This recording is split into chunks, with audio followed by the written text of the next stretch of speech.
Muli magandang hapon, mga giliw naming taga-subaybay, sa lahat po ng mga pinagpipitaganing mga tagapakinig sa palatuntunan ito. Narito at sumapit na tayo, dumako na tayo. Paglalahad at pagsasaimpapawid ng mga natatanging kasaysay na pag-ibig, buhat sa ating mga taga-subaybay. Narito, simulan natin. Unahin nating ibahagi sa inyo ang kasaysayang padala po sa atin ni Jasper ng Maynila. Marami kaming mga natanggap na mga liham mula sa inyo, pero ito muna, unahin natin yung dalawa sa mga napili naming ihatid para po sa kaaliwan ng ating mga taga-subaybay. Buhat kay Jasper ng Maynila. Magandang hapon, kuya. Ako nga pala si Jasper.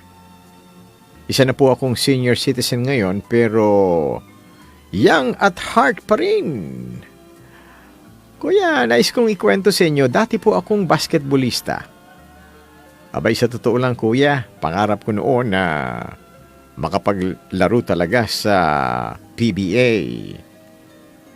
Pero hindi pinalad nung una. Hanggang sa makapaglaro ako, kuya, sa isang liga dito sa amin, pero hindi naman nagtagal dahil na-aksidente po ako. Bata pa lang, kuya, ay pangarap ko na talagang maging basketballista.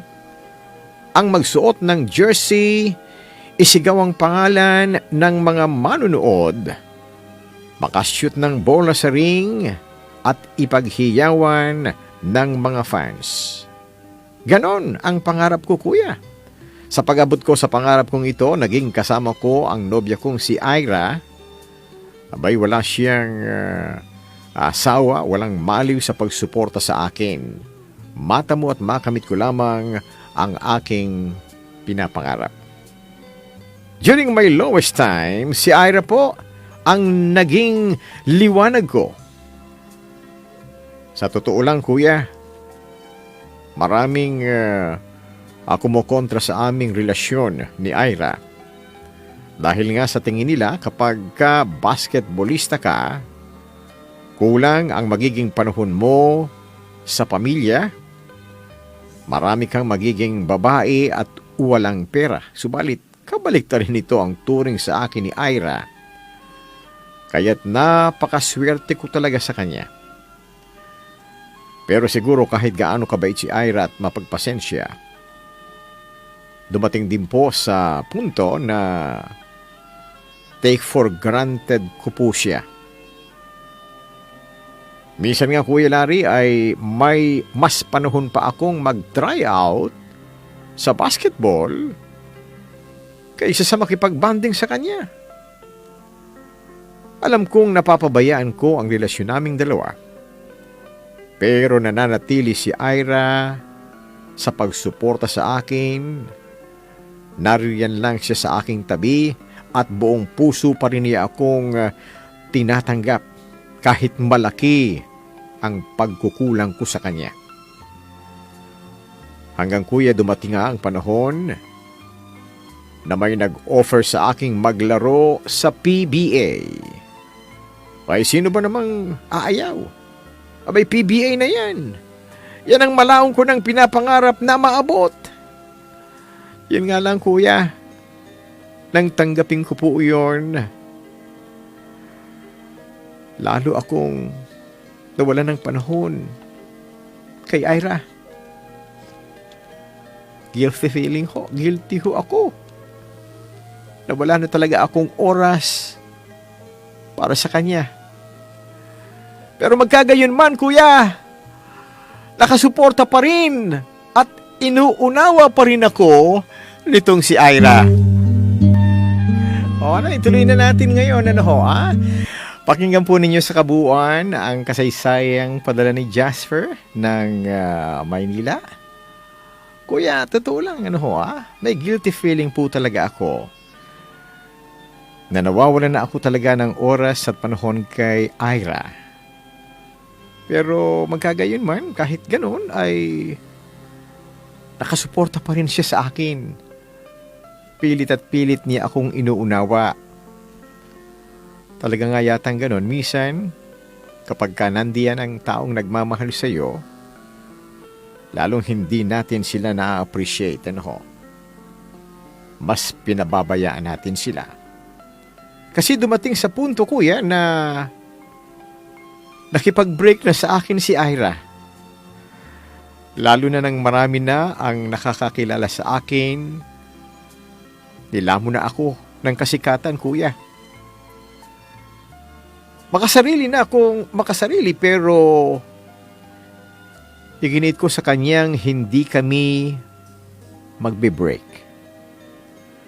Hanggang sa nakikita kong hindi na talaga masaya si Ira sa akin, lalo na kung kani-kaninong pangalan nadadawit sa akin, kuya. Sino-sinong mga babae ang talagang nadawit sa aking pangalan. Kaya naman pumayag akong makipaghiwalay sa kanya, kay Ira. Pero akala ko, kuya, akala ko naman magiging masaya ako dahil naabot ko ang pangarap ko na maging isang sikat na basketballista. Pero wala palang lahat ng ito. Oo, walang lahat ng ito kung wala ang babaeng nagmamahal sa iyo. Kaya naman sinabi ko sa sarili ko na babago ako, babawiin ko si Ira. Babalikan ko siya. Ngunit may nangyaring aksidente sa akin, kuya. Dinala ako sa ospital. Ilang buwan din akong naroon dahil kinailangan akong maoperahan dahil sa natamo kong pagkabali sa buto. At sa aking pag-iisa, kuya, sa pag-iisa ko, nandoong naiisip kong lahat ng efforts ni Ira para sa aming dalawa. Todo iyak talaga ako, kuya. Kung kailan akala ko wala na kami ni Ira, doon niya ako pinuntahan. Gustong-gusto ko siyang yakapin at humingi ng kapatawaran. Oo, kuya. Nais kong humingi ng tawad kay Ira. Pero mismong siya pa ang yumakap sa akin at patuloy niya akong inunawa. Sabay sambit na mananatili siya sa piling ko kahit ano pa ang mangyari. Totoo, kuya, na natili siya, kuya. Nalukos siya ng kasal at pumayag siya. Natuloy ang kasalan at siya ang pinili ko sa kabila ng lahat ng natamo kong tagumpay sa pagiging isang basketballista. Ako po ang inyong taga-subaybay, lubos na gumagalang Jasper ng Maynila. Okay po ba sa inyo ang kwentong aming inihatid sa inyo? Ayan, aking inilahad sa lahat ng ating mga taga-subaybay ang isa na namang makulay na kasaysayan ng pag-ibig, at sana po ay naibigan ninyong lahat. Ano ho? Ang bawat isa ay maaaring may naiibang kwento ng nakaraan. Kwento ng pag-ibig. Sino man sa atin, tiyak ko na may espesyal ding kwento ng nakaraan tungkol sa inyong pag-ibig at pagmamahalan. Halika po kayo at kayo ay malugod naming inanyayahan. Ibahagi sa palatuntunang ito ang bawat pitak ng sarili ninyong kwento, natatanging kasaysayan na kailanman ay hindi na ninyo maiwawaglit sa inyong puso at damdamin dahil nakaukit na ito sa inyong puso at damdamin. At sana po ay magsilbing inspirasyon sa ating mga listeners ang iba't ibang kwento na hatid ng palatuntunang ito. Ito po naman ang inyong kaibigan, ang inyong Kuya Larry. Maraming salamat po.